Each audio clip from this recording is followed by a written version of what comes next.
the beef up at the end, and it's just, I love this second half of this song so much. I love a horn. Love a horn. A brass section. You know who we have to thank for that? Paul Giamatti. 5, 6, 7, 8. There's no business like show business.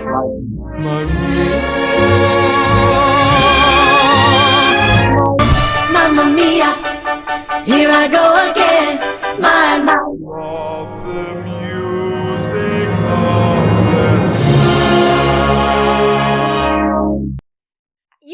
Had you seen this? Yes. You hadn't seen this? I had seen this. Not for a very long time. And so I was kind of curious how... Do you want to hear a really hateful thing to say? Obviously. This came out 18 years ago. Die in a fire. Do you want to hear an ugly thing? What an ugly thing to say. What an ugly thing to say. Oh, 2007 was 18 years ago. Woof. I do not remember watching this for the first time, but I actually don't remember like my first experience with this, but I do have a very visceral response every time I think about this movie of just like, how dare they cut the chorus? I think, okay, you definitely colored my experience. I'm sure I did. First time because of that narrative. And what's more interesting, well, not more interesting, but what's also interesting is it got, and this is not a spoiler, but like it got very good reviews and is on a lot of lists for like best musicals of the century. Yeah. And you telling me in advance they cut the chorus really makes me go, what? What? No. I have several quotes that I have pulled from Tim Burton talking about like why he put the cult chorus. Yeah, I looked at that the too. cult chorus. Yeah, and so I'll talk about that later. But like, definitely knowing that going in, I think I would have been less offended by it if it hadn't been pointed out to me. I'm so sorry. Well, okay. and it's We'll funny live with it. because I think part of the problem is that I love the OBC recording of this so much. I think that it's a masterpiece. And I think the problem is that I know it so well that whenever it's different, not even just different vocals, but just like straight up different from like they changed things. My brain is already filling in what's in the original score. And then I have several notes where I'm like, that's not what they do. That's not what they do. Yeah, I have a stutter stop. It reminded me a lot of, I went to go see a live orchestral, not production, but like music of Lord of the Rings concert. Thank you. My God, it is so early in the morning and I started my day with murder. So I went to go see a live concert of Lord of the Rings music in Wellington where it was filmed. So oh yeah, wasn't it bad? Hey team, it was bad to the point where they're currently being sued for how bad they are, because they stole people's money, essentially. There were bagpipes. I don't know if anyone's aware of the Lord of the Rings soundtracks, but bagpipes do not feature. But it was one of those things where, like, featured. I know the music so well that I could tell the second they deviated, and it felt like a jolt every time. And I get the same thing with this version of Sweeney Todd. We haven't said the name yet. Sweeney Todd. We're doing Sweeney Todd. I get the same We never feeling. said that. We've been ranting for 5 minutes already. Exactly. I get the same feeling where it's just like every time it deviates, and solely because I know the music as well as I do, I get a little jolt and it knocks me out of the immersiveness. So a little anger, a little pop of anger. And the chorus is just so good in this show and important. That's the thing. Anyway, there's some shows where a chorus could be cut, to be completely honest, and this is not one of them. It's not one of them. Anyway, we should actually get into this. I got to my gripe early. The third line is, I'm already set up for failure because I know there is no choral work, and what's the point? What's the point? Is it raining blood? Yes. And they didn't have that steam whistle shriek at the beginning. I'm just like, what is happening? No, because I did see a quote from when Stephen Sondheim like attended an early screening. Yeah. And he apparently said, he like got on the microphone, he was like, look, this is not a 100% like, this is it's a film interpretation of the musical. It is not a by the line. So don't go into it expecting that, or you're gonna be, as I said, set up for failure. Yes, 100%. And Stephen Sondheim liked this version, and he said so in his which book. Is crazy. Hey man, to each their own. Not to question the great Stephen Sondheim, but Sir, are you sure? Are you sure? Okay, we have a great long title sequence with Yes. a lot of blood flowing through cracks, and it's all CGI of questionable quality. Yes, well, this was I want to really 2007. quickly throw out, I know, that's true. Give it a pass. It's conducted and music supervised by a very, very well-known Broadway conductor named Paul Giamatti. And I fully read that as Paul Giamatti and said, Paul Giamatti, what are you doing here? This happened to me 15 minutes ago whenever I was doing my dramaturgy. Paul Giamatti? I was like, wait, Paul that Giamatti. can't be right. And then I had to Surely not. Surely not. So Yeah. we begin. Okay, I want you to know how... Oh, go ahead. Yeah, and I'll tell you how mad I was already. Good. 4 lines after that, I was like, I'm already so mad. How dare you take away the opening like this? Give me choral screeching. Get fucked, Timby. Timmy P. Timmy B. Well, yeah, I think my next line after that Noah Tim Burton was, hate okay, podcast. we arrive in the London harbor and wow, has the accent work begun. Also, Johnny Depp is not singing in the original key. No, they change it because he's not a low baritone bass. Yeah. No, I clocked it then and I clocked it later. Oh, But yeah. yeah, we get two of our main characters, Sweeney, played by Johnny Depp, and Anthony, played by a man whose name I forget, arriving in London. Anthony's so excited to be back, and Sweeney is gone. What? Oh, sorry. I will talk about this later. Just about that guy who plays Anthony. Of the 3 new people, like the 3 people who were brand new, he's the only one who's been consistently working since then as an actor. Yes, I saw that. Yeah. Well, one of them was a child actor, and they are allowed to change They're their allowed to minds. change their mind, and they went into music, and he seems to be doing super well. He owns his own production company, his own, like, recording studio. It's great. Anyway. We arrive in London. I have to shout out my partner because they have the same gripe that I have inherited their gripe about this song. Yes.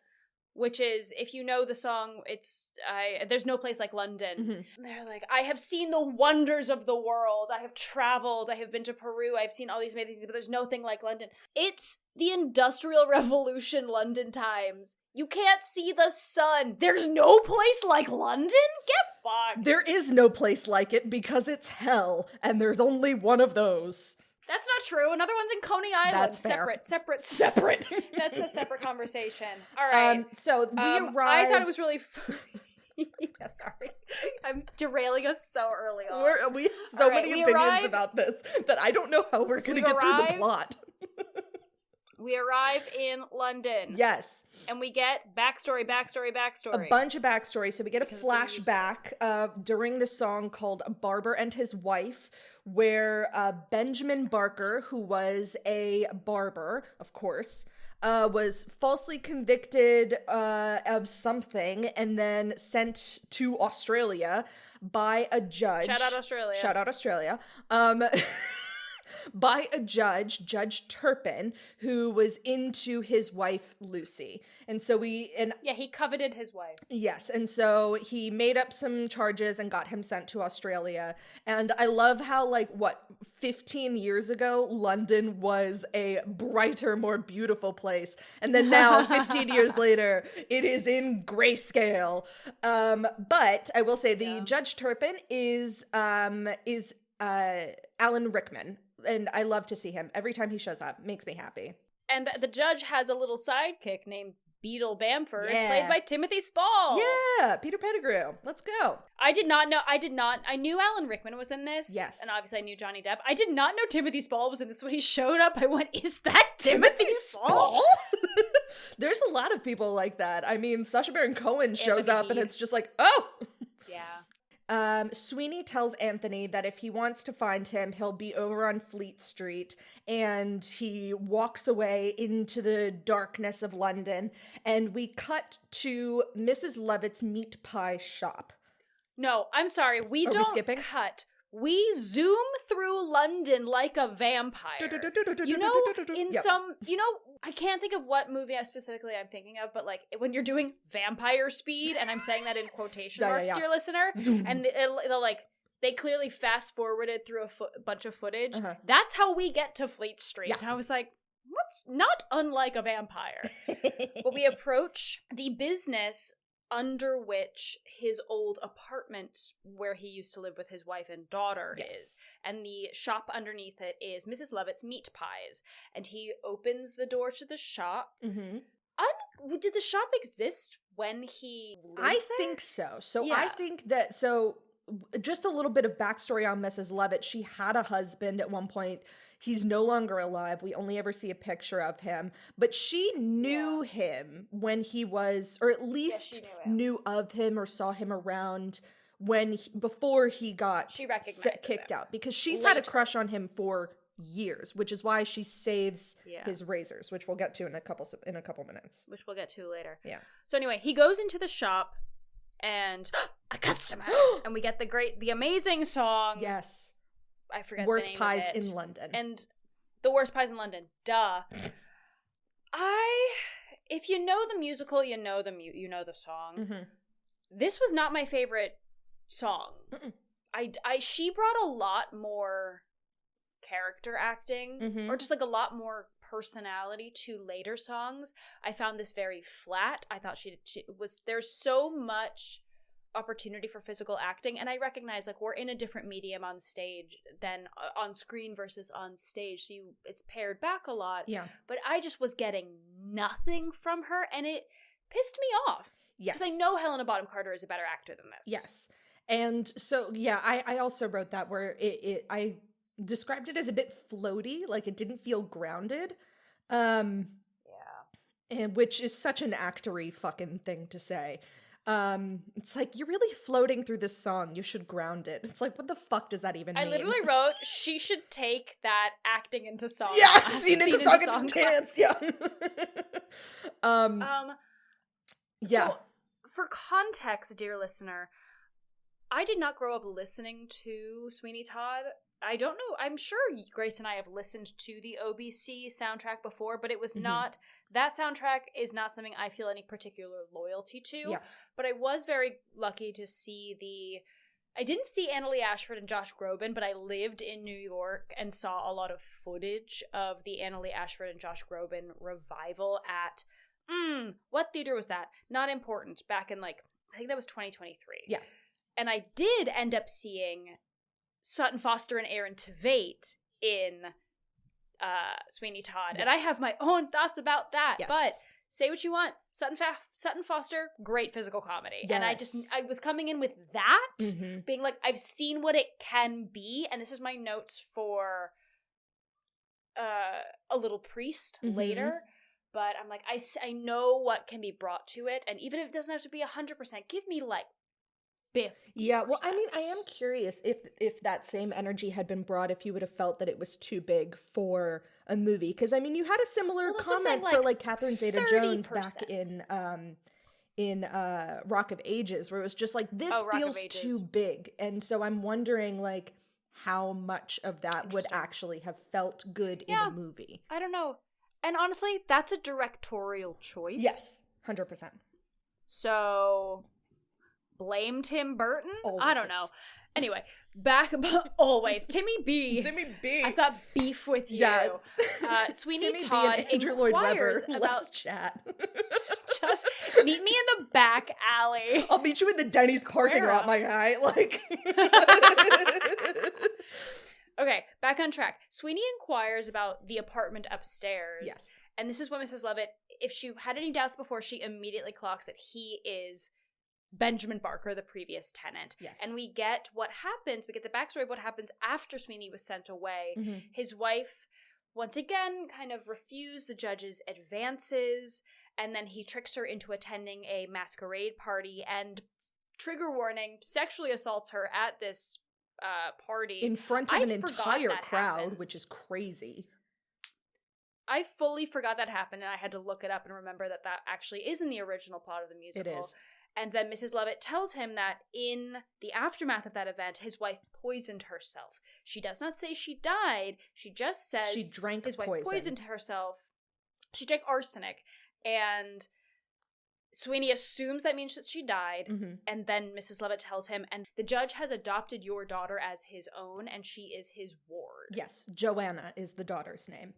So she takes, Mrs. Lovett takes Sweeney back upstairs to his old place, and he's sort of looking at all of the shrapnel of his old life, and she goes to a floorboard and pulls out a set of his old silver straight razors that she saved for him. And she's like, I didn't sell them, I could have, but I wanted to save these.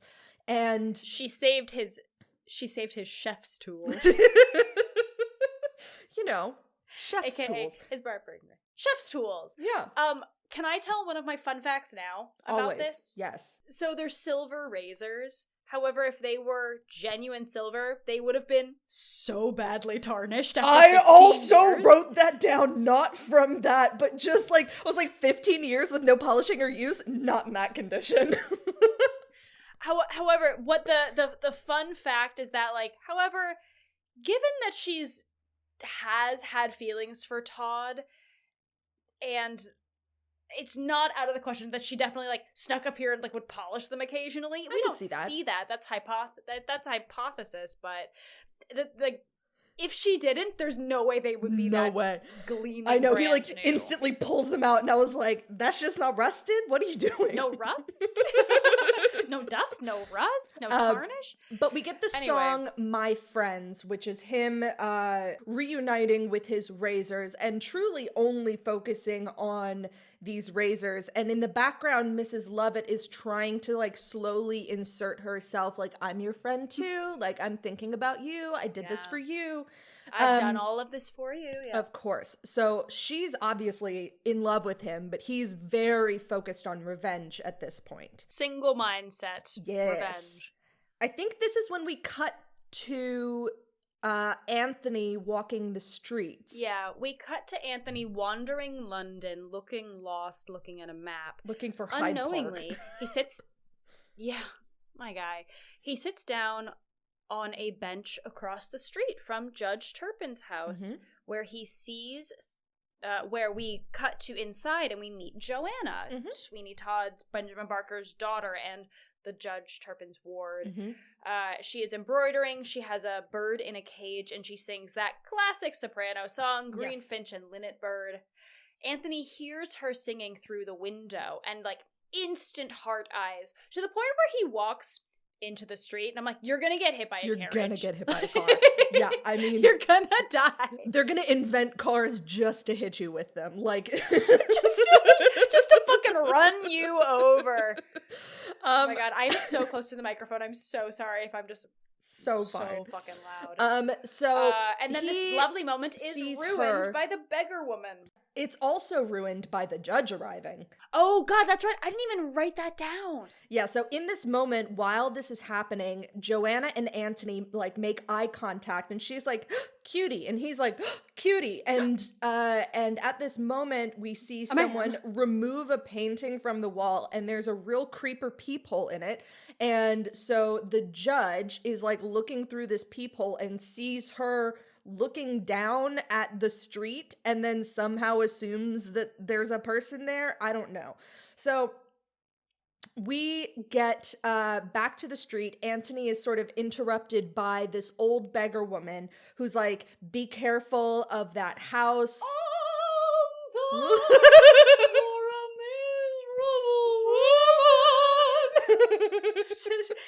Dear listener, I'm fully leaned back in my chair, just hitched up to the.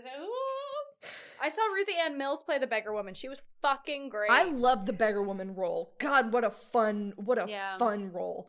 Yeah. So this beggar woman warns Anthony and is just like, beware of that house, like, beware of the judge. And he asks her, he's like, whose house is this? Yeah. And she goes, it's the Judge Turpin's. He's like, who's that girl in the window? And she's like, that's Joanna. Yeah, his ward.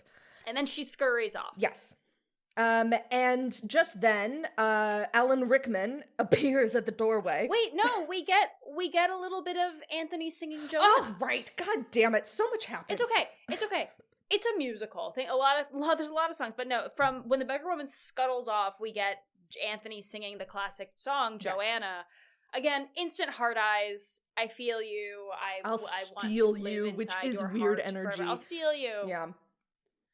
Yeah, and then he approaches the front door, and I keep calling him Alan Rickman, and Judge Turpin comes out. He's like, my good boy, come inside. No, stranger danger, Stranger danger. This is danger. You just got warned about this. We just sang about this. You just got warned. We just sang about this. But Anthony's a classic love interest with not a brain in his skull and goes inside being like, surely nothing bad will ever happen to me. I am a white man. And he and he sits down, and Alan Rickman is such a good actor. God, he's so good. He's such a good actor. He was such a good actor. And he gets right in his face. He's like, if I even see you looking at Joanna, you will rue the day, and just threatens him. Yeah, he's truly. Just, he fully pounces on him at one point. It was so shocking. He does, and then he kicks him out, and Beetle Bamford beats the shit out of him. And then we get the latter final half reprise, of Anthony singing Joanna, where he's like, I will steal you away from this place. Yes. And this song in particular is probably one of my favorite solos, of the solo songs. I love Joanna so much because of the French horns. And they're just that final... I love a French horn! Didn't know this about you. But just this song specifically. This song in particular, I find so incredible with the horns and just the beef up at the end, and it's just I love this second half of this song so much. I love a horn. Love a horn. A brass section. You know who we have to thank for that? Paul Giamatti.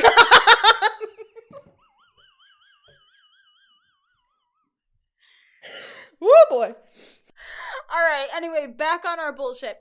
Cut to a market. Mrs. Lovett is taking Todd to see a rival barber who has a show, not unlike the pirate now that I'm thinking about it, but this barber is claiming to be the best barber in town, the best barber in the world, and not only that, he sells what he calls Pirelli's miracle elixir. His name is Pirelli. Yes. And this Italian this guy. Is a petulant teen. Todd is a petulant teenager. He's like, this is dumb. And then he sees Beetle Bamford in the crowd and immediately goes into murder mode. Yeah. And Mrs. Lovett's like, not now, not now. Whoa. We are currently in public. In public. But then we introduce a new character. We introduce Toby, who is a young boy. And he sings the song Pirelli's Miracle Elixir. Yes. Kid's got a good voice, giving us, again, absolutely nothing in this song. And he does later. In No One's Gonna Harm You. No One's Gonna Harm You is probably the best acted song in this movie. I agree. I fucking agree. Yeah. I wrote that down later. But yeah, he's just giving us nothing. And I'm gonna blame Timmy B. Good, as always. When in doubt, when something goes wrong in your life, parking blame Tim Burton. I dropped my coffee, fucking Tim Burton. God damn it. Fucking Tim Burton. I'm gonna meet him someday. And I can't wait to explain that. Being like, I got beef with you. This critically acclaimed movie. Prolific. Made so many classics. That is adored. It is on so many lists. Bim Turton. God damn it. Bim Turton. And I had to walk away. Oh, God. All right. Anyway, Toby starts to sing, or continues to sing, Pirelli's Miracle Elixir, and there is a nice bit of crowd work where Mrs. Lovett and Sweeney Todd start to kind of sow dissent within the crowd. They're like, "Oh, have you actually smelled it? It smells like piss. I think it's piss and ink." Is there an open trench and here? Toby starts to lose control of the song and control of the crowd. And then through the curtains comes Grandmama. Sacha Baron Cohen. It's me. Truly. Pirelli. Sacha Baron Cohen in what I thought would be the tightest pants of this film. Incorrect. Nope. Some tight pants. There's some tight pants There's some going tight on pants. in Sweeney Todd. But he comes out and he's like, in a very thick Italian accent, is like, who the fuck is saying my elixir is piss? And Sweeney Todd's just like, that was me. That was me. C'est moi. C'est moi. C'est moi. C'est moi. C'est moi. That is from our Camelot episode. If you don't know what we're referencing, go listen to Camelot. But Todd ends up challenging Pirelli to a shave off, essentially, of like, who the fastest, smoothest shave is the winner, and Todd clocks Beetle Bamford in the crowd. It's like, and the Beetle will be the judge. Yes. And so they begin, and Pirelli is very verbose and singing about how he shaved the Pope, and that Todd doesn't know what he's talking about. And as he's doing this, Todd is just very slowly sharpening his razor and just working incredibly slowly as Pirelli does all of these big fanciful things. And then it's a lot of flouting. Yes. Yeah. And then as Pirelli holds his final note, Sweeney Todd just steps in front of the guy and he's done so fast. And Beetle Bamford is like, Sweeney Todd won. Done. A shave of the face.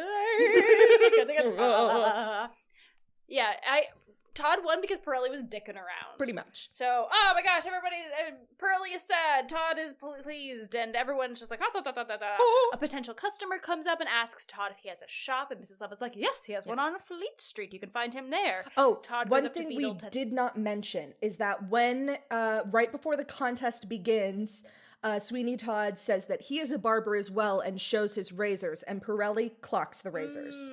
Anyway. Yeah, Pirelli's like mentally filing that away for later. Yes. Todd goes up to the Beetle to thank him, and Beetle says he can expect a visit from him within the week. Yes.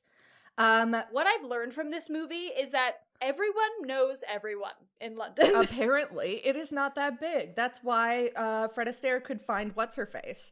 How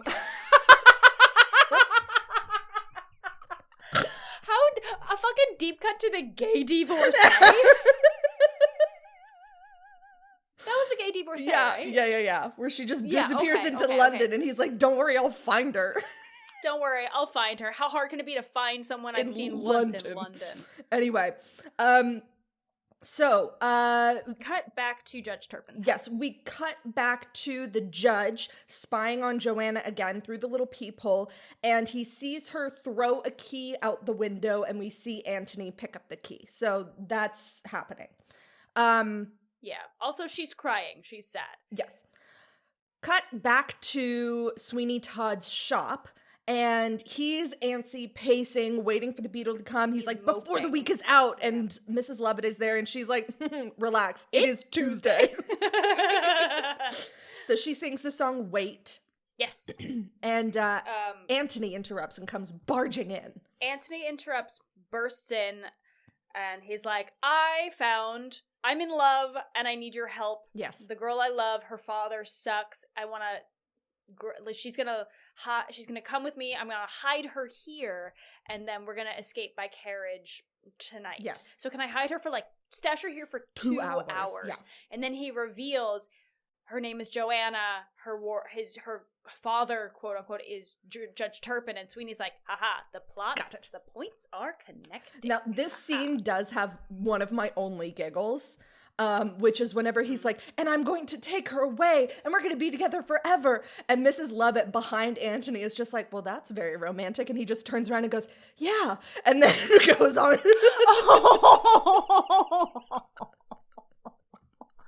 Again, the young lovers. The young lovers.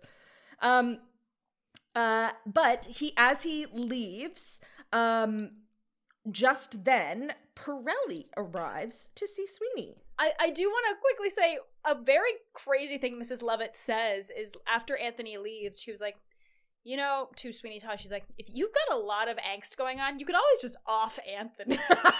Yeah, she's like, that's the throat to cut if you're feeling a little bit twitchy. Yeah. But then you're right. Surprise. Pirelli has rocked up to the shop with Toby. with his charge, Toby. Mrs. Lovett clocks him downstairs, comes down, and says, okay, like, brings Toby into the pie shop and, like, gives him a pie while Pirelli goes upstairs. Surprise, Pirelli reveals himself to be someone who worked for Benjamin Barker back in the day, only for a couple of weeks. But he says that... Comes out with, like, the thickest Cockney accent, David Collins or something like that. And he says that, he puts this performance on as a way to like as a bit, essentially, to like draw more people to his business. But he tells Sweeney, he's like, yeah, I remember your razors because they were very unique. And actually, if you don't want me to tell people who you actually are, then I'll be taking 50% of your earnings. Thanks so much. Yeah. And Sweeney doesn't like that. Doesn't respond well. Nope. And bonks Pirelli with a hot kettle. Sucks. And I thought he killed him there. And I was like, that's not what happens in the show. Yep. And he hides the body in a trunk. Toby comes up looking for his master. And, like, Pirelli's hand is sticking out of the trunk. And Todd's like, Get out. He's not here. He ran out. Go downstairs and have another pie. And then Toby leaves. Yes. Todd turns around. The hand is twitching. Oh, Pirelli's not dead yet. He was just concussed. Now, yeah, extremely concussed. Now, Sweeney Todd slits his throat, and it's our first big throat slit, and it is graphic. So gory. Such fake blood, but, like, on purpose, it feels like. Yeah, I mean, it's Tim Burton. Yes. You want to know a fun fact? I've learned this in my research, you probably know this as well, because of the intense grayscale filter that they put on all of the footage, to make the blood seem, they had to, like, color grade the blood when they shot it, so it was, like, bright orange. So on set, it's just like candy corn. Yes. Marmalade, Fanta, Tang. Yes. Deep cut. So, so he cuts his throat and he gets blood all over his sleeves, and I'm like, sir, pull it together. Sure. Be more subtle. Be more subtle. Mrs. Lovett hears, like, a thump or something and is basically getting Toby to, like, drink gin, and Toby's just like, they had us drink this to go to sleep at the orphanage or whatever. So the workhouse. Yes. And so she gives him a bottle of gin and then goes upstairs and sees his sleeve covered in blood and is just like, are you crazy? And Sweeney Todd is like, no, he tried to blackmail me. And she's like, oh, well, that's a horse of a different color. Okay. Yeah. She also reaches into Pirelli's waistcoat and pinches his pocket purse. Yes, with his money. And Mrs. Lovett's like, well, shit, what are we going to do with Toby? And Todd's like, I will kill him. And she's like, well, I'm going to hire him to work the shop. Yeah. We missed something, actually, which is after Pirelli dies, but before Mrs. Lovett comes upstairs, we get a very short scene of Judge Turpin sentencing a 6-year-old to hang. Crazy. Just further establishing what a terrible person he is. Yeah. But we get a walk and talk with him and Beetle Bamford, where he is telling Beetle, like, I've decided that no man is good enough for Joanna, so I'm going to marry her myself. Creepy. And I told her this, and she wasn't thrilled. So weird. And it's disappointing. Huh. And Beetle's like, well, you know why? It's because you don't look your best right now. You could really use a shave. I have a great recommendation from a guy I saw do a crazy thing the other day. I saw this wild street show. You gotta go. Yeah, you gotta check it out. So as soon as Mrs. Lovett and Todd are talking about, like, what to do with Toby now that Pirelli's dead, yes, the judge arrives for a shave. Yes. Todd hides, the body is in the trunk, Mrs. Lovett leaves, and Todd's like, you know what's what's going to cover up this bloody blouse? A denim jacket. Hell yeah. Just tosses on an overcoat. It looks like a denim jacket. It does. Like a really it tight looks like a denim jacket. Yeah. This is some tight sleeves, Johnny. Scratch my face. So then the judge arrives and he's like, oh, this place is a little bit rough. And Sweeney's just like, yes, but it is good. He's so creepy. Like, there's no chill here. He's creepy. So the judge sits down and he tries to like set him at ease by like asking, oh, what's going on? He's like, I'm gonna marry this girl that I've raised. Crazy. And Sweeney Todd is like, yes, of course, Pretty Women, what can you do? And they sing the song together, Pretty Women, as Sweeney Todd is kind of savoring this moment right before he gets to kill him. Yeah. So, but just as he's about to finally cut the throat, who should burst in but Anthony, who's never learned to knock. And and he comes in and he tells his whole plot in a single breath. Yeah. Reveals that he's gonna run away with Joanna and Sweeney Todd's gonna help him, and ruins everything. And the judge is so angry and is like, I see what type of company you keep, and storms out. And also says something to the effect of like, you'll never see Joanna, you'll never, yes, like, she's gonna run away with you. Never... I'll make sure that she never sees the light of day again, or something to that effect. Yeah, literally that. This is also when in Pretty Women, I clocked that Alan Rickman is also wearing some very tight pants. There's a lot of really tight pants in this film. Yeah, man. But moving into this next song, which is called what? What is this next song called? Epiphany. Oh, duh, this is Epiphany. Yes. Another one of my time favorites. Where from the original. Another one. And I clocked it, I was like, they fucking changed the key for this. Mm-hmm. I just remember in the original, the evil laugh that he gives actually gives me chills, and I'm just like, oh, that's a good actor. If truly only through the audio you can give me chills with an evil laugh, I'm just like, damn. So we get Epiphany. So Sweeney Todd yells at Anthony to get out. I'm saying Anthony. It might be Anthony. I don't know. But he basically... But Todd is enraged. He's like, I had him. I had the judge, and he is now escaped my grasp. I'm never going to get an opportunity again. You told me to wait. This is your fault as well. Talking to Mrs. Lovett, who comes up whenever she sees both of the guys running away. And he basically snaps, essentially. This is him. Yeah. This is a crash out for the ages. So he decides... So... In 100, 200 years from now, when our ancestors are defining crash out in their digital dictionaries, it's just gonna link to this Epiphany. Moment, Sweetie Todd. And so he basically decides that no one deserves to live, that everyone is a bad person, including himself, including Mrs. Lovett, everyone, but that he is just going to kill as many people as he can. Yeah, and again, this is a great song, and Johnny Depp did his best with it. Yeah. But I'm thinking, like, I didn't see Josh Groban, but I've heard Josh Groban sing that they all deserve to die. That, like, really... And that was, honestly, one of the criticisms I agreed with Aaron Tveit's Sweeney Todd, is he's a tenor. He's a tenor. This is not a tenor Johnny role. Depp is a tenor. This is not a tenor role. I need to feel that bass in my... And bones. he tried to alleviate the fact that he just can't vocally get that depth with adding a lot of growling and speaking it, which he did make incredibly menacing, I will say. But I miss the depth of the notes that you can hit when you just have that vocal range. But I think he did his best with the song given the range that he has, and a little bit of Rex Harrison his way through it, of speaking the moments where like they wanted to add gravity but he didn't have the bass for it. Yeah, so I love this original song. My homework is going to be listen to the OBC. That's my homework. I'm just telling you straight up front. That's good homework.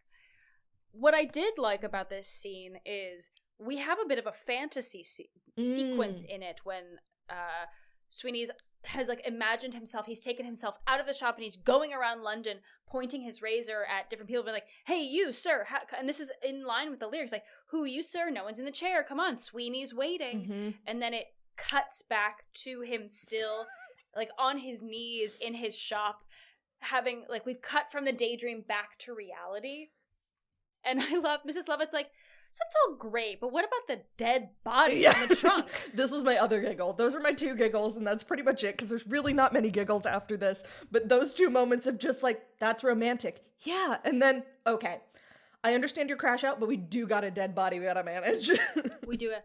Yeah. And Todd says, you know what, we'll bury it after dark. And this was my giggle, where Mrs. Lovett essentially goes, or.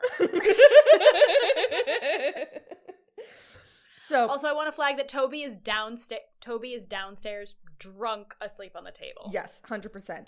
So she goes downstairs and she basically tries to sells Sweeney Todd on another option rather than digging. What if I don't know, I have a pie shop, and let me tell you, meat is expensive around right now. Expensive. So expensive, and cats are so quick. So I see a win-win for both of us. So we get the song, classic song, A Little Priest. That's the thing. Like, if you know Sweeney Todd, there's a chance that you know this song. Yeah. And what did you think of this rendition of the song? I thought it was fine. Could have been funnier. That was my thing. We're missing a lot of humor and comedy in this version. There's such an opportunity for not even, like, yes, there's a lot of physical humor, there's a lot of wordplay. It's Sondheim. Yeah. There's a lot of wordplay, and in a dark, depressing, murderous musical, this song gives you the opportunity to see 2 insane characters have a moment of levity. Yeah. Have a moment of, like, oh, that was a good pun. Oh, boy. Like, playing off of each other, Yeah. and actually having a moment of joy together. Yeah. And you see a bit this, more like, of their insane humanity. conversation that Yeah. they're having. Yeah, and that I didn't get that. Mhm. I didn't get enough of that. Yeah. And I missed that. Yeah, I mean, so throughout the part of this, they're just essentially ruminating on the different flavors and textures of different types of people. The priest, the grocer, the poet, the actor, the lawyer. And the lyrics are very silly and funny. It is pun work, man. Puns. Yeah. But it ends also, this sort of solidifies Mr. T, Sweeney Todd's connection to Mrs. Lovett, where I think it had been she had been really working to try and wiggle her way into his life, and it's this song that really clicks them together. They become a partnership. Yes. And we get in as long as she serves his needs. Yes. To murder. Yes. And we get the beautiful dance. Again, I did like the dance of her with the rolling pin and him with the meat cleaver, because that is like the shot of the original poster. But that dance with like her rolling pin by his head and his knife by her throat, and them dancing together, and then ending with like the pose looking outside of the window was like, that's the moment where I was like, there we go. That's a nice one.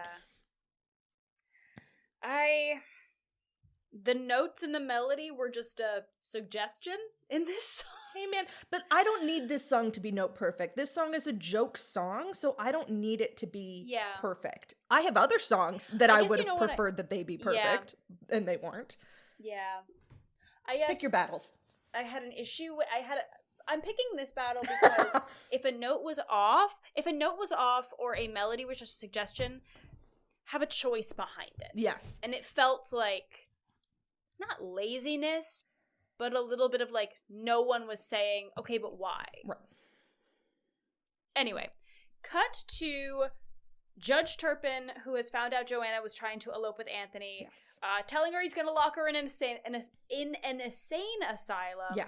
And Anthony runs after her when she's like thrown into a carriage. I did love this moment. So she's thrown into a carriage. He's and like sent away. Anthony comes running up. It's like, tell me where she's going or I'll, and then fucking Alan Rickman is like, or what? You'll kill me? I'm right here. And then he runs off. And I was like, damn, that's confidence. I love that moment. I don't remember that. I don't either. I think that's an addition. I don't think that's in the... Yeah, no, I loved it too. And it was like, it was such a nice moment. And Anthony runs after the carriage. He doesn't He try is and fight not a Judge fighter Durham. at all.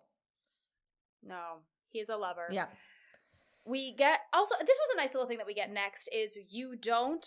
Just because of logistics, we got a little montage of Todd amending his barber's chair to essentially, like, there's a trap door behind it so that when he kills people, he can just hit a lever, the chair inverts, and the body slides down a chute directly into the basement where Mrs. Lovett will process them for meat. Yes. You don't get that in the stage musical because...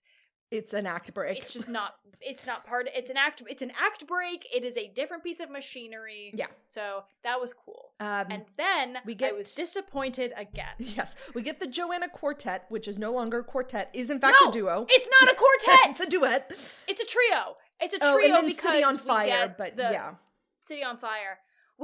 I'm sorry, I'm gonna stand up. This is one of my favorite parts of Sweeney Todd is this quartet.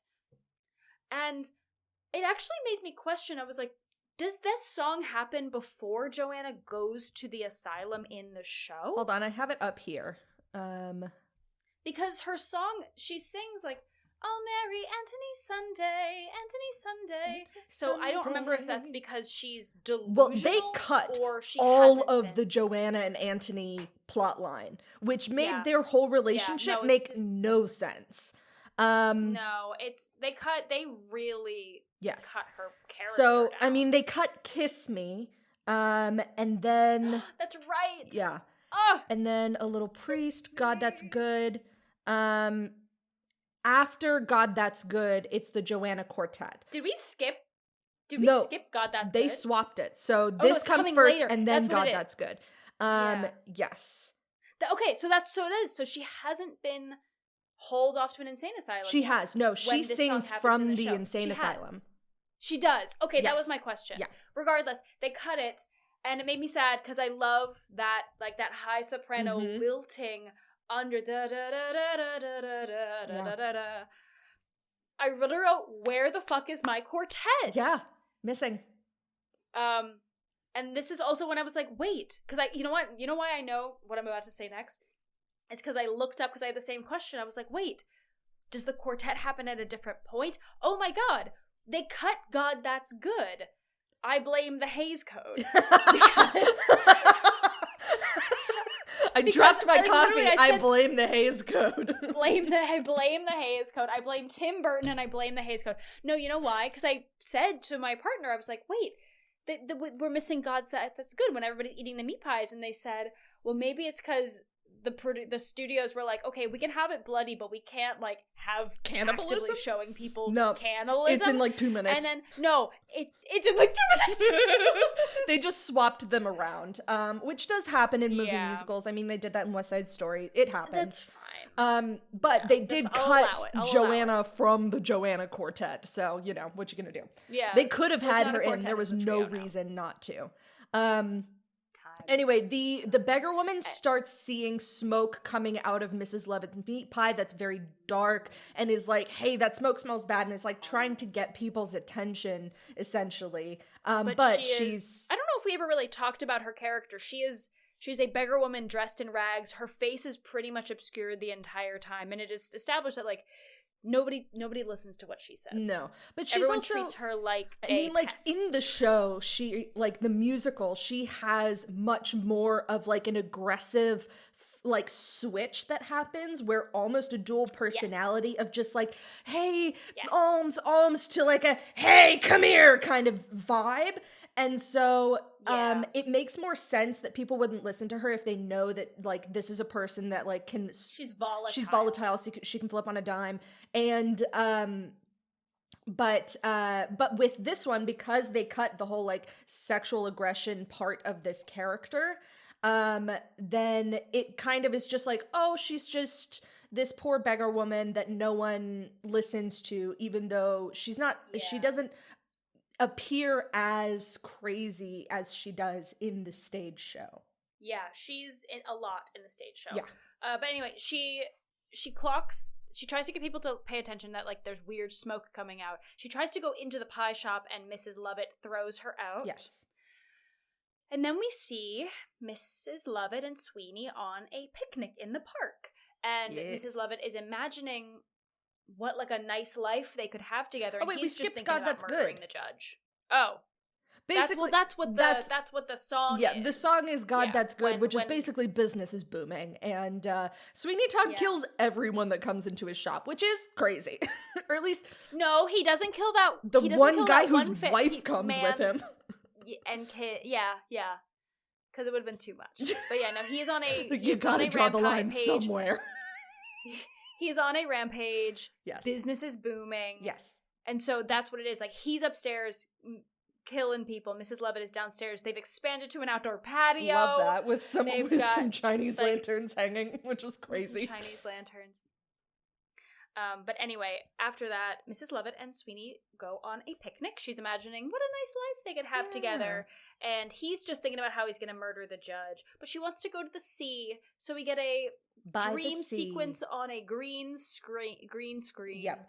And it's her proposing to him of like, if we got married, then we could go by the sea. No one would be nosy. Every now and then we could go into the city and you could kill someone. Like, she's just like, very like trying to paint this picture. And he is so single-minded. Focused, yeah. I did really like, and I want to clock, there was a really cool overhead shot that they did to take us out of the fantasy and back into reality, where like it goes from this... It was a shot of them from behind, and it was a very vibrant seaside, and it went up and overhead, and then it came back down in front of them, back to the muted tones on their picnic blanket of where they were in reality. And I just thought it was really cool. Yeah. We cut to Anthony wandering the streets, and he finds out where Joanna is being kept, which is in Bedlam, the insane asylum.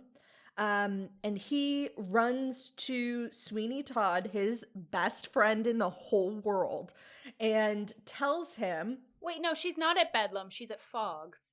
Sorry, Fogg's. Yes, not Bedlam. Yeah. Someone else ends up in Bedlam. She's at Fogg's insane asylum, and he runs to Sweeney Todd and is just like, I found where she is. I need to get her out of there. It's a fortress. And Sweeney's like, well, all of the wig makers get their hair from people there, so just pose as a wig maker. And I'm sorry. I have to. This is a gripe. Or not a gripe. This is a gripe. Yeah. Sweeney's like, okay, well, we're just going to set you up as a wig maker's apprentice. Now go. Perfect. What? No clear instructions. What immediate tasks does he have to do? He's just, when you say, it's one thing to be like, okay, just go pretend to be that. But no, set himself up. Does that mean he's going to go to trade school? I just didn't understand what was happening. Well, and because in the musical, obviously, we have the whole sequence of him being like, you need to learn the shades of hair, which is crazy too. Yeah, I forgot about that. But anyway, as soon as Anthony's like, okay, cool, I have a task, Sweeney Todd writes a letter to Judge Turpin to lure him back to the shop, because he's like, hey, so sorry we got off on the wrong foot.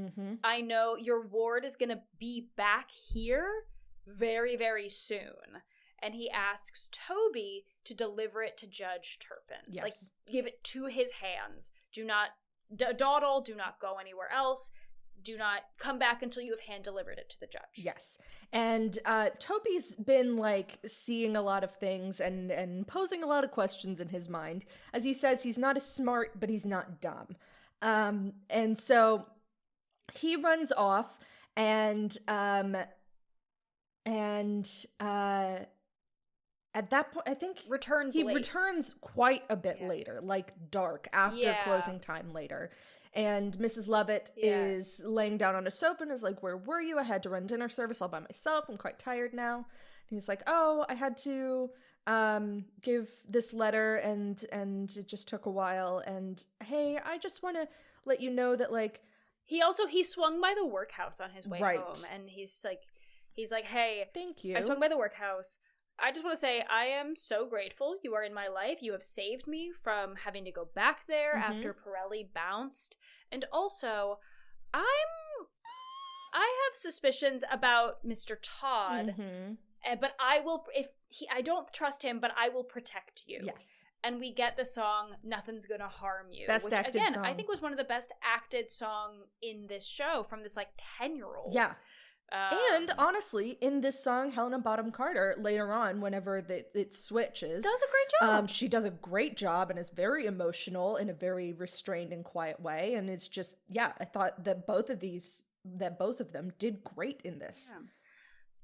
Now that switch occurs because after he sings "Nothing's Gonna Harm You, I'm Gonna Protect You," she's like, "That's nice. Yeah. Here, go buy yourself like a sweet treat or whatever." Yeah. And she pulls a coin from the purse that she had taken from Pirelli. She like keeps it in her bra, and he immediately clocks it. And Toby's immediately like, "That is Pirelli's purse," and Mrs. Lovett says, No, Mr. Todd gave it to me for my birthday. And he goes, "That just proves he had something to do with the fact that Pirelli's no longer here. We need to get the law involved." Yeah. And this was the turning point for Mrs. Lovett, where she's like, okay, I gotta do something about this kid, but fuck, I really care for him. And so she sings her side of the duet. Yes. Then she takes him down to the basement, and she's like, all right, like, you know what? You've always said I'm that you gonna give wanted you to some more help me with responsibility. the baking. Yeah. So no time like the present. Let's go.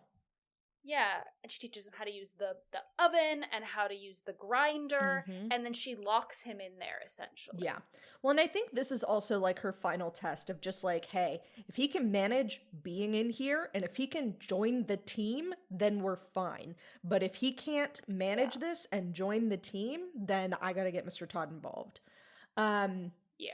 So as this all happens like within a very short time of each other. So she locks him downstairs. As this is happening, she goes back up to tell Sweeney Todd, hey, something's up with Toby. We might need to manage this situation. Just then, Beetle Bamford comes in. It's just like, hello, my friends and neighbors. And he is like, I've gotten a lot of reports of gross smelling smoke. So I am very sorry, but I do have to do my duty and I need to inspect your bakehouse. I'm the health inspector. I'm the health inspector. And Sweeney Todd is just like, oh, before you do that, what is your lovely cologne? Maybe I can persuade you to come upstairs for something else and all the ladies will love you. And eventually, after some cajoling, gets Beetle Bamford to come upstairs to his shop with him. You know what also happens during this? Also, is we see right, Anthony Jesus. go to the asylum. He gets a tour from Fogg himself, takes him into the room where all the blondes are kept because he organizes them by hair color. Well, if he's taking side bribes from the wig makers, that does make a little bit more sense. Yeah. Yeah. Also, I'm sorry, we never established that Anthony was wearing, or so Toby was wearing a wig. Oh, right. When we first saw him. Yes.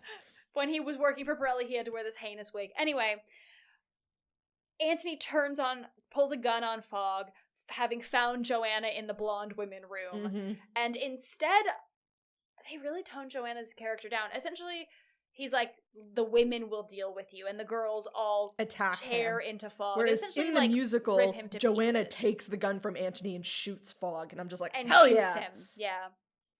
So, yeah, anyway.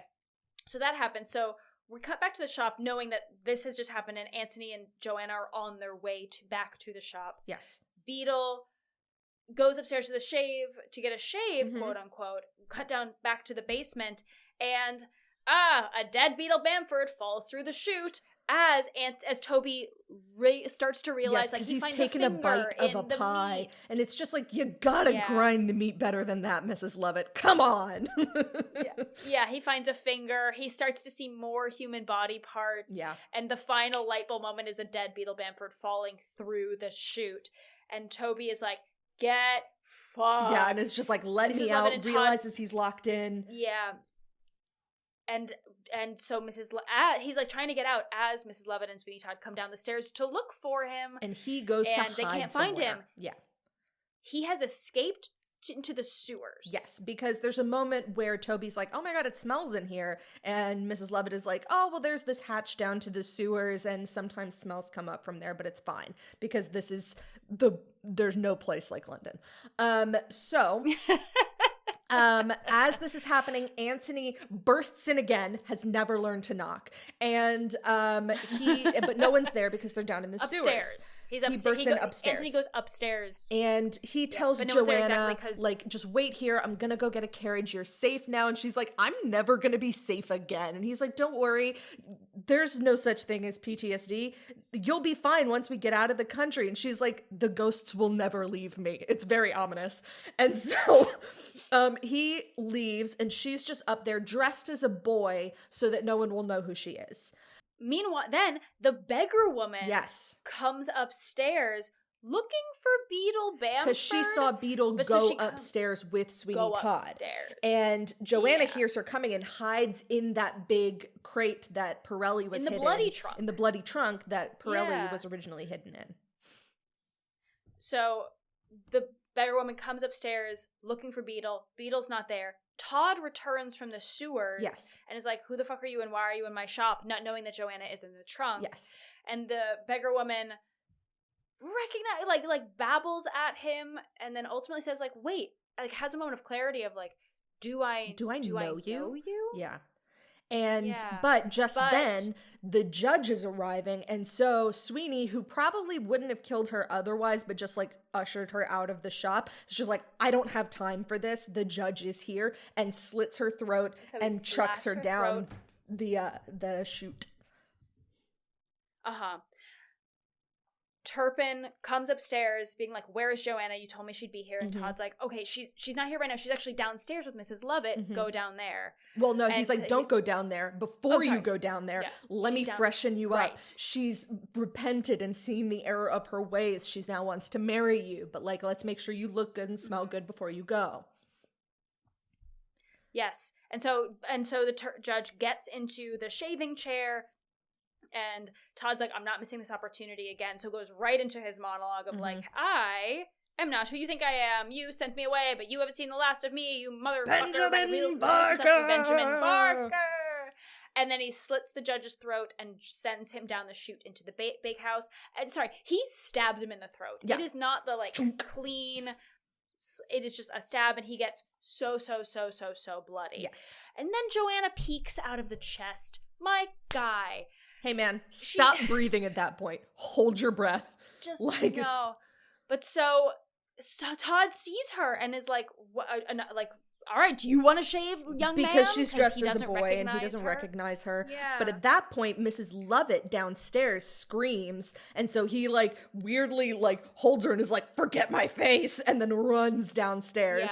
Yeah. And then we never see Joanna again. So we then follow him downstairs. It turns out that the judge, because Sweeney was like overzealous and just kind of stabbed him instead of doing a full like slit, was not dead whenever he gets dropped down, and he was grabbing onto Mrs. Lovett's skirt, but she I mean, he couldn't get away. He was mortally wounded. 100%. But he was grabbing onto her skirt, and that's why she screamed. Yes.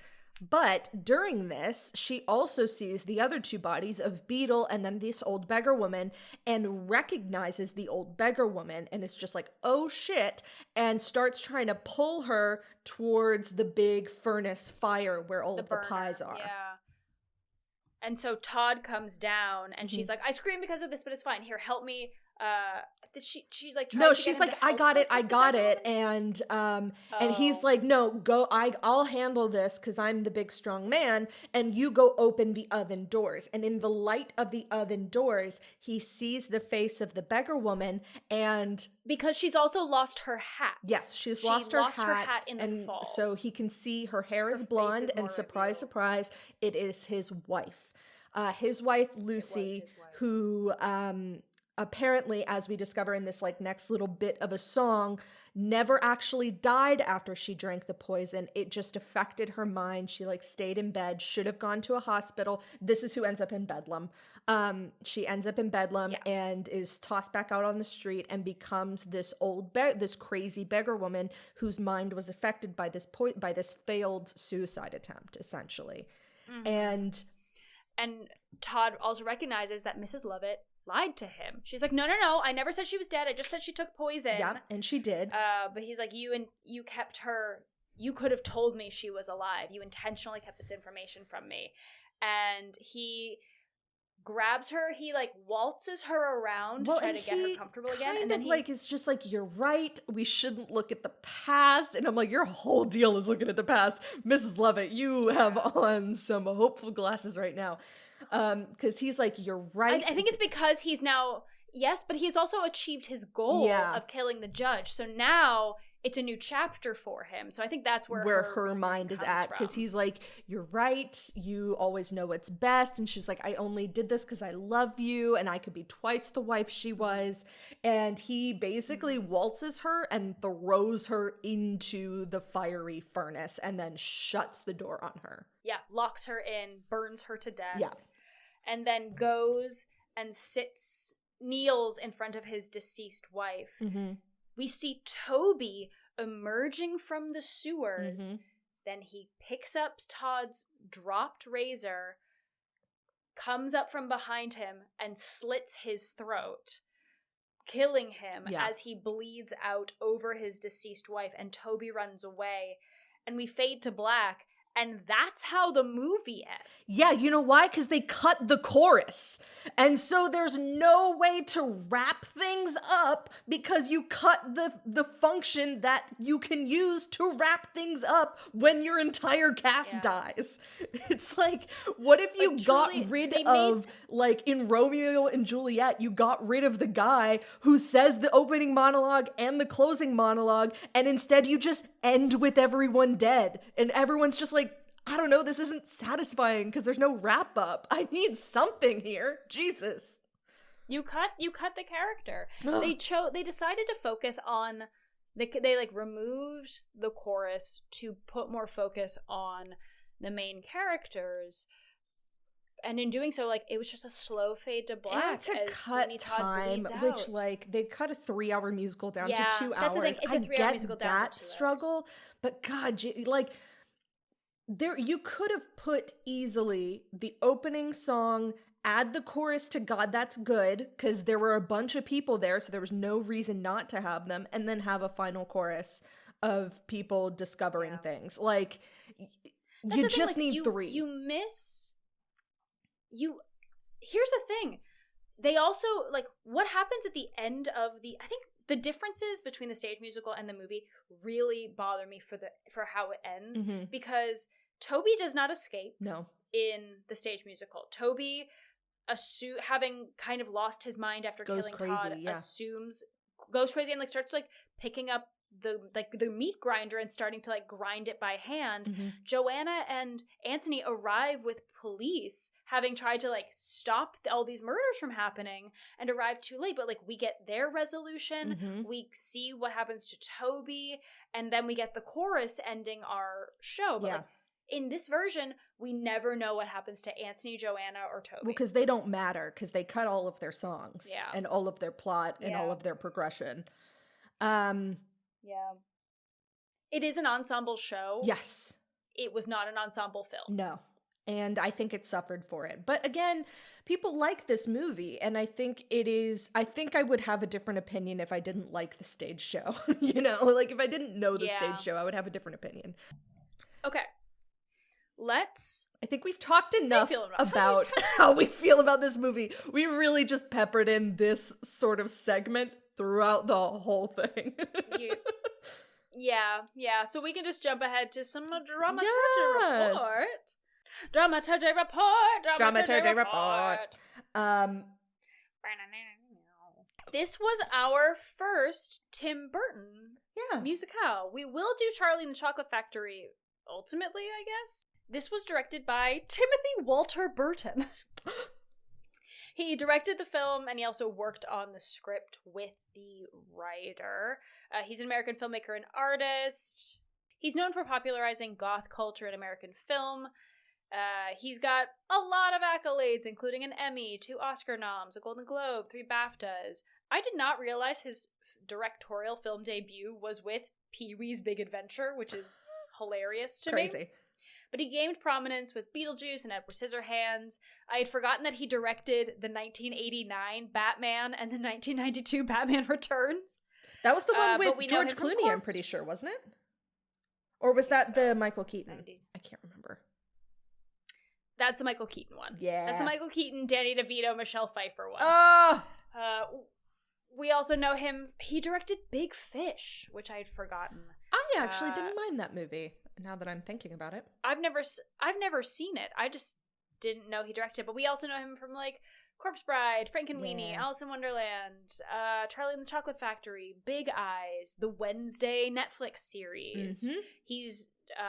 He directed the Beetlejuice, which is the sequel to the 88 film. He's a frequent collaborator with composer Danny Elfman, who scored all but 3 of his films. And this is a fun fact. I didn't know his background is in visual arts. After graduating high school, he attended California Institute of the Arts to study character animation. In school, he made a couple shorts, one of which attracted the attention of Disney, who offered him an animator's apprenticeship in the animation division. Interesting. He worked as an animator, storyboard artist, graphic designer, art director, and concept artist on films such as The Fox and the Hound, the 1982 Tron, and The Black Cauldron.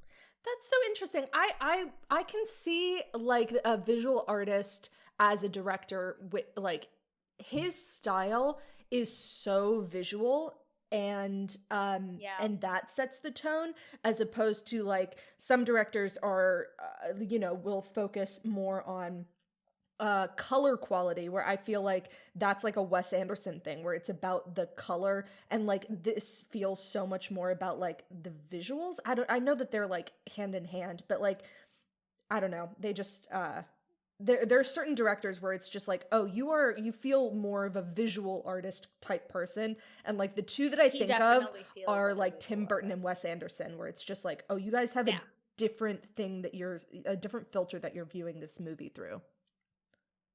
Or just the world through. Yeah. Okay, moving on to cinematographer. An insane, like this guy's huge. His name is Dariusz Adam Wolski. He's Polish. He's a film and music video cinematographer. He's done so much shit. He was a cinematographer on the Pirates of the Caribbean series. He worked on cult classics The Crow and Dark City with Alex Proyas. He works with Ridley Scott a lot and did Prometheus, The Martian, House of Gucci. In 2025, he is the top grossing cinematographer at the worldwide box office of all time. Wow. Like, full stop. Incredible. Like, his filmography combined has grossed nearly $8 billion. Jesus Christ. That's insane. He also worked on music videos for artists like Elton John, David Bowie, Aerosmith, Sting. Like, he does that as well, but just insane. And then, last but not least, our editor, who also has the most impressive film resume. This was edited by Christopher Johnson Lebenzon, who's an American film editor with more than 50 credits. He's known for working with directors like Michael Bay, Tony Scott, and he's worked with Tim Burton for more than 25 years. I literally just linked his resume so I can reference it. He was nominated in '86 for editing Top Gun. Oh. He was nominated for an Oscar. He edited Top Gun. Since then, he did Batman Returns with Tim Burton. He did Nightmare Before Christmas, Mars Attacks, Armageddon, Sleepy Hollow, Pearl Harbor, Planet of the Apes, Big Fish, Charlie and the Chocolate Factory, Corpse Bride, Aragon, the 2006 film. Oh my god. Taking of Pelham 1, 2, 3, Alice in Wonderland, Maleficent, more recently, Miss Peregrine's Home for Peculiar Children, Dumbo, Disenchanted, Top Gun Maverick, Kraven the Hunter, and then something called Play Dirty. Kraven the Hunter's a funny one just because I know how bad that was received. Yeah. But, like, truly prolific. An insane resume. And honestly, Aragon really tickled me. But that is our director, cinematographer, and editor. So Stephen Sondheim, I'm not going to go super deep. May he rest in peace. May he rest in peace. I'm not going to go super deep on him on this one, mostly because I went very fast with my dramaturgy, and so I feel like he deserves more of my effort than what I was able to provide on this movie. He wrote the music and lyrics for this show. So, born 1930, died recently, 2021. American composer and lyricist, regarded as the most important figure in 20th century musical theater, and is credited with reinventing the American musical. Got like 8 Tony Awards, an Academy Award, Grammy Awards, Olivier, Pulitzer Prize. He was inducted into the American Theater Hall of Fame in 1982, Kennedy Center Honor in 93, Presidential Medal of Freedom in 2015. He has like a bunch of theaters named after him. I will go more into him probably when we do Into the Woods.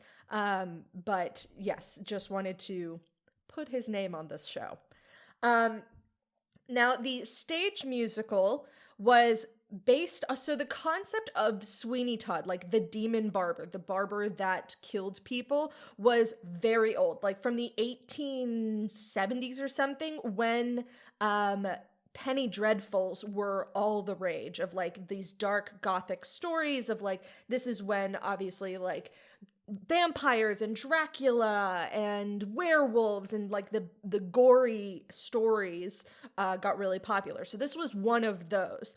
In 1973, there was an English playwright, Christopher Bond, who wrote a play titled Sweeney Todd. And this was the first time that that character had been kind of assigned a backstory and a motive that wasn't just like evil. And so he wrote this play about a wrongfully imprisoned barber who returned to London to find the judge responsible, whole deal. And so this is what was adapted into the musical in 1979. So this was quite quickly afterwards. Like, this play was written and they were like, hey, that's great. And so then they made this into the musical. The original Broadway production starred Angela Lansbury, love her, as Mrs. Lovett, and Len Carew as Sweeney, and that opened on February 6th, 1979, had 557 performances, and won the Tony Awards for Best Musical, Book, and Score. So for the transition from this as a stage musical into a screenplay, a bunch of people had actually approached Sondheim in the past wanting to make this. This is probably one of his more cinematic musicals. It's like this and Into the Woods are probably the most cinematic of his musicals. And Tim Burton had originally approached him, but it never went anywhere, and he went off to do other things. There was a director, Sam Mendes, who had been working on a film version of this and approached Sondheim to like write the script, and Sondheim said no. Sondheim was notoriously quite protective of his works because he doesn't like movie musicals. Which is upsetting. Anyway, I mean, but if you think about it, you spend your whole life writing for a single medium that you adore. Yeah. And you're trying to change something that you wrote for some medium into a different medium. I know. Well, I guess my response would be like, what about musicals that are written for a movie? Like that were never on stage first. But anyway, that's a whole nother thing. Yeah. So in June 2003, Sam Mendes approached Sondheim to write the script, but he ended up turning that down. And they got the approval instead to use the writer John Logan. So John Logan has written a lot of films like Gladiator, The Aviator, Hugo.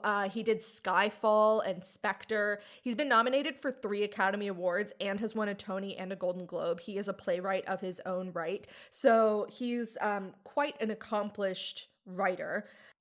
He said that his biggest challenge with this was taking this huge, sprawling musical and make it cinematic and an emotionally honest film, especially since the decision was made to remove the chorus. How do you tell the audience, and how do you let the characters tell the audience how to feel about something without the chorus doing that work for you? Which is very much what the chorus in the stage show does, which is inform the audience how they should feel about certain things. Sam Mendes ended up leaving to direct another movie, and that's when Tim Burton took over. Because he was meant to be doing Ridley's Believe It or Not, but it got too Ripley's. expensive. Yeah, exactly. So he was hired and he reworked the screenplay with Logan. They agreed over the tone, and they ended up being able to narrow it down to a 2-hour film. A lot of the songs were shortened, some were completely removed. Tim Burton said, in terms of the show, it was 3 hours long, but we weren't out to film the Broadway show. We were here to make a movie. So we tried to keep the pacing of the old melodramas. So they also reduced the other secondary plot lines, which when you have 3 hours, you can definitely flesh out the secondary plot lines of the romance of Joanna and Antony. So they removed a bunch of that and really only kept in the parts that were required for Sweeney's story. For the reason why they removed a lot of the chorus, Tim Burton was quoted as saying that he wanted to avoid the quote-unquote traditional approach of patches of dialogue interrupted by song, which I'm just like, hey man, get good. Like, that's what a musical is. Yeah. Like, that's anyway, what a musical is. Exactly. He said, we didn't want it to be what I'd say was a traditional musical with lots of dialogue and then singing. That's why we cut out the choruses and the extra singing and dancing down the street. Bitch, cut out dancing in the street. Each character, literally, I wrote the same thing and I went straight to jail. Straight to jail. I have that as that's my fucking each of the characters, because a lot of them are repressed and have their emotions inside, the music was a way to let them express their feelings. And I was like, yes, that's correct. Musical. You just cut all of musical. it anyway. He said he cut the show's famous opening number explaining, why have a chorus singing about attending the tale of Sweeney Todd? You're already there. Just go ahead and attend it. And I'm like, so mad. I want both. I want to hear it and also like bring me into London. Like, I don't have to have the full song, but you give me that motherfucking chorus that Stephen Sondheim worked so hard on. Also, they were gonna have like a Spectre chorus with Christopher Lee, Peter Bells, and Anthony Heed, and they cut it. Anyway. Meet me in the Denny's parking lot. Truly. About the actors and casting, I'm just gonna kind of talk through the main. So like we said, there was a sort of ghost narrator chorus of these three plus a couple of other people that ended up being cut. But Johnny Depp was, I believe, the first person to sign on. Now, one thing that was interesting is that Stephen Sondheim said that he would agree to Tim Burton doing this if he got final, like, approval on the actors. And so everyone in here was approved by Stephen Sondheim. So he was worried about Johnny Depp's vocals, but Johnny Depp sent him a bunch of different recordings of his voice, and he ended up approving him. Same thing with Helena Bonham Carter. She sent him like 12 different tapes of her singing different things, and he ended up really liking her quality for this movie. So he approved her. Sacha Baron Cohen, this is one of my fun facts. I know exactly where you're going to take it away. Okay, this is so funny. For his audition, he sang the entire score of Fiddler on the Roof, which is bonkers. The whole score. I have a quote. I was so fascinated by the fact that I went and I found a quote from Tim Burton. Quote unquote, he came into audition and he brought in the score of Fiddler on the Roof and basically did all of Fiddler on the Roof. He was great. I admired him because he could have gone off and done lots of different stuff, but he chose to do this, and it was great that he did it. I wish we had a camera because he literally went through the whole score of Fiddler on the Roof. And I do want to say, Sacha Baron Cohen had played Tevye already at this point. That makes more sense. College, or maybe in like community theater or whatever. But it's just So wild. Now I saw that fun so fact and I was wild. like, I need this. Feels like, wasn't it Cher who did the entirety of West Side Story as a one woman? Yes, yeah, as a that felt the one-woman same thing. show. I need the one man But show of also- Sacha Baron Cohen doing Fiddler on the Roof. Here's the thing, and this is such an actor thing. If you were an actor going in for like an equity audition for Yes. Sweeney Todd, are you bringing in material from Fiddler on the Roof? That wouldn't be my go-to, probably. It wouldn't be my go-to, but it's like, I guess But they're it's similar in that like kind of like a classical musical theater style. Guess. It's not contemporary rock, which is what No. Johnny Depp was giving us. But I'm just Yeah. like, if you're going in, actors, What's your in the thought comments, process? If Yeah. you're going in and auditioning for Sweeney Todd, what are you auditioning with? Yeah. What is your 32 bar cut? And is it tradition? And is it Fiddler on the Roof? So, I do just want to mention the 3 cast members who were brand new. So that was Ed Sanders, our who is cast babies. as Toby. He has since, I think he only has like 2 acting credits because he was way more interested in music and I think currently owns his own production studio, which is great. Good for him. Jane Weisner as Joanna. I think that she's, I think she does some small stuff here and there, but is not consistently working. And then She was doing TV in the UK. Yeah, exactly. And then Jamie Campbell Bower, who has popped off a little bit, specifically in Stranger Things, spoiler alert, as one of the big bads, Vecna. So he is still working, and he was also in some of the Harry Potters and all of that as Grindelwald and all of that. So he is still working. Good for him. But those 3 were, there were other people that were up for Joanna. Like, I think there was rumors about Anne Hathaway being Joanna, but very specifically, she auditioned. Tim Burton wanted the 2 lovers to be brand new people, which they were. Mm-hmm. Which, like, I love. Yeah, absolutely. In terms of reviews, reception, release, we've touched on it a little bit, but this was a shocking commercial success. It's got a Metacritic score of 83 out of 100. It's on a lot of lists for people's either best films of 2007, best musicals of the past century.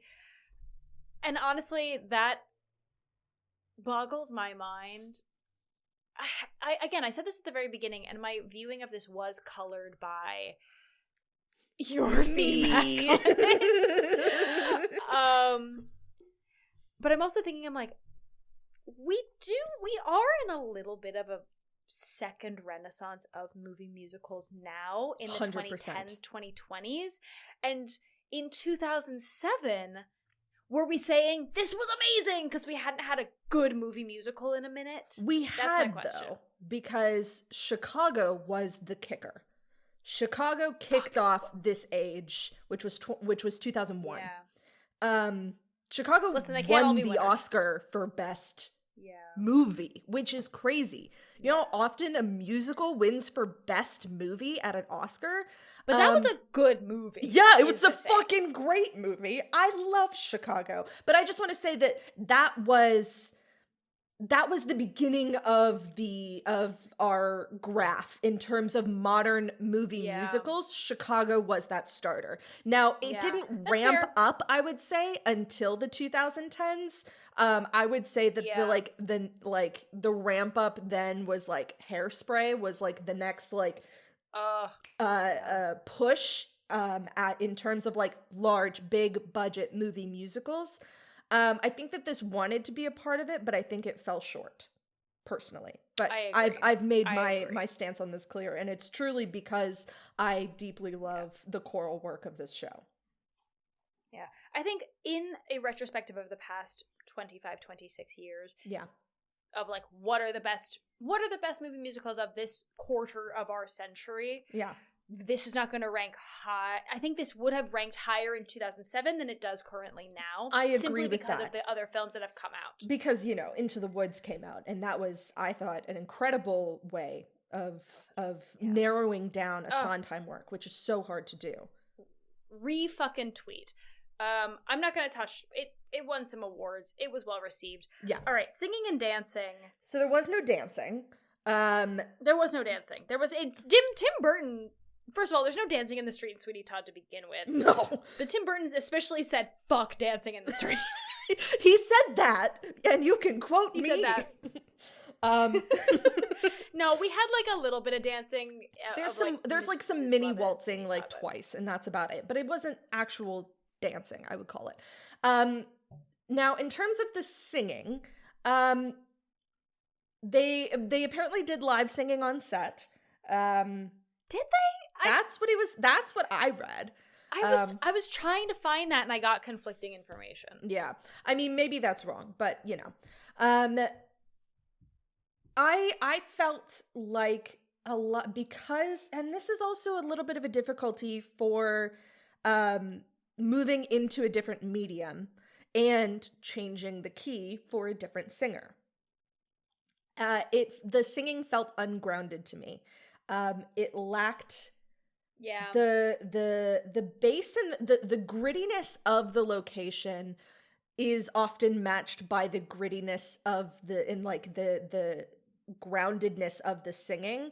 And it felt very floaty to me. And this is such a stupid actor note. God damn it. And I always hated these stupid notes where you get something and they're just like, ground yourself. And you're like, hey man, that's not a physical thing that you could help. Like, is it my diaphragm? Like, it's such a stupid note.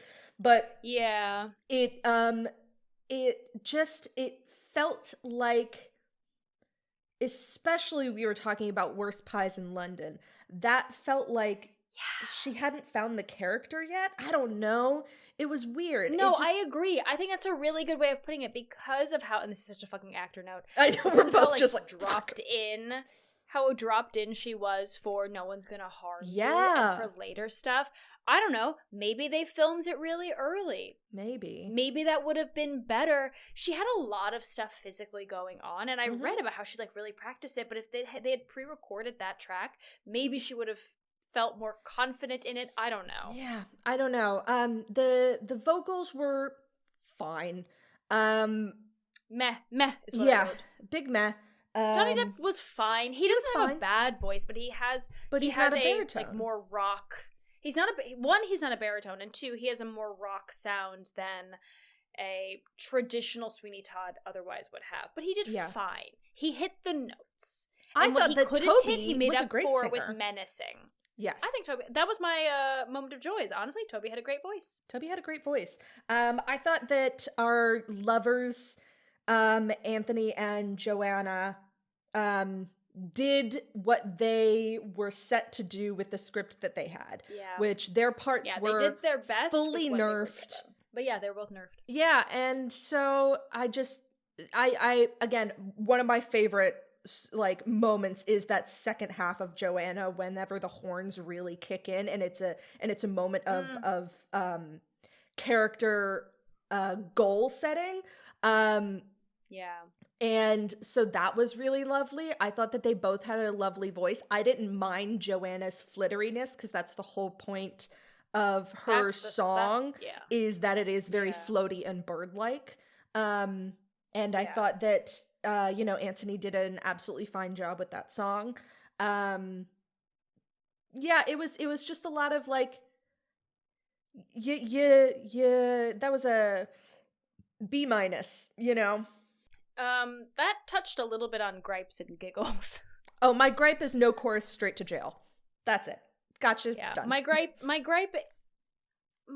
is a little Priest. I wanted more joy. Yeah. I'm sorry. This is a depressing fucking musical. You gotta add humor. This is a great opportunity for some levity. You gotta have some levity, and we didn't get it. Yeah, and also with "By the Sea," which has the potential to be quite a funny song, and it just ended. That song in particular felt pointless. It didn't advance anything. It just kind of reaffirmed what we already knew. Yeah, that's a great criticism of it. In terms of giggles, honestly, reading back my notes are giving me a fucking giggle. I loved Timothy the Spall? Is that Timothy Spall? Yeah, my giggle was still the, wow, that's so romantic. Yeah. Like, Yeah. And then also just the response from like, I will have vengeance. That's all well and good. We do done got a body. We have a problem. Yeah, I guess Mrs. Lovett being like, or.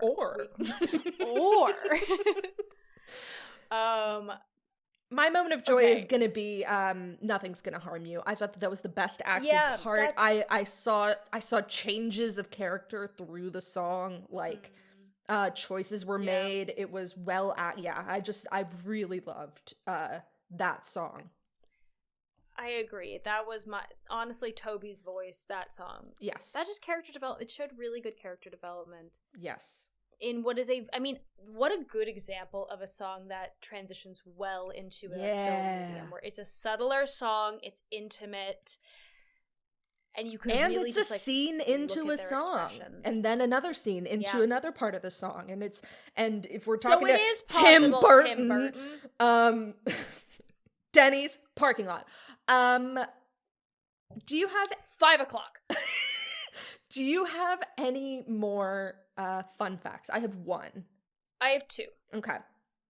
So my last fun fact, besides the fact that Sacha Baron Cohen sang the entire score of Fiddler on the Roof, was the other person who was considered for Mrs. Lovett was Imelda Staunton, who did eventually go on to play her. And I wish so much that we could have gotten her as Mrs. Lovett. I thought that Helena Bonham Carter did an absolutely fine job, but Imelda Staunton just gives a level of depth that Fucking love Imelda she Staunton. feels like Angela Lansbury to me, in terms of like, God, all of the clips that I've seen of her on stage, I'm just like, fuck, man, you're so good. Have you seen video of her? What's that from? Or Am I Losing My Mind? Yes, I have. Oh my God, that's exactly what I'm referencing, because she's so incredible. Yeah. God, talk about acting your way through a song. That should be studied. Anyway, so that was my one final fun fact of little casting. What we could have had. Yeah. It was like whenever we learned that we could have had Antonio Banderas as the Phantom. Still furious. Still mad. Okay, 2 quick fun facts. One I only threw in here for Grace, but this is the second musical in which Johnny Depp has starred. That's actually not true, because he was in Willy Wonka. But that was and we're after this. Calling that a musical. No, that was 2005. That was before Was this. it? Oh. Was it a Yeah. musical? Was that second one a musical? I know the first one was. Maybe it wasn't. The reason I asked if it was a musical was because it was listed as a musical on Tim Burton's like repertoire. Oh, okay. But anyway, we already saw Johnny Depp in Cry Baby, but he lip synced in that. He didn't actually sing in Cry Baby. Yes. Okay, then this is such a note. This is such a funny note. Logistically, the layout of the bakery downstairs and Sweeney's parlor upstairs, there is no fucking physical way that the chute for the bodies could lead directly to the basement. They would have to literally go through the bakery. It would be depositing the bodies like on the front desk. Like, you just have one of those. You have like one of those like glass like tubes, pneumatic or, like, tubes. Yeah, the pneumatic tubes, Yes. where it's just like every now and then you just go whoop, and you're like, what was that? It's just a person-sized tube. It's just Augustus Gloop, just like dunk, dunk, dunk. Speaking of Charlie and the Chocolate Factory, that's fucking funny. Yeah. My homework, so your homework was to watch... To listen Nothing's to the Gonna Harm OBC. You. To listen to the OBC, okay. My homework, I will include the link, but it's gonna be to watch, if I can find it, Worst Pies in London, the Josh Groban, Annalee Ashford production, because her physical comedy, but if not, I'll send some other clip from that production, because you get that, like, throaty baritone of Josh Groban. Yes. Which was wonderful. Okay. I think that's all she wrote. I think that's all she wrote. I feel out of breath. This was fun. What a blast. I knew This that I was would fun. enjoy This was yelling fun. about it. Happy Halloween. This is going to be released on the week of Halloween. Happy Halloween! If you're still here, thank you so much for joining us. I have been Anna. I'm still Grace. Take care of yourselves and others. We'll see you on the next one. Mhm. Goodbye. Goodbye. 5, 6, 7, 8. There's no business like show business, like no business I know.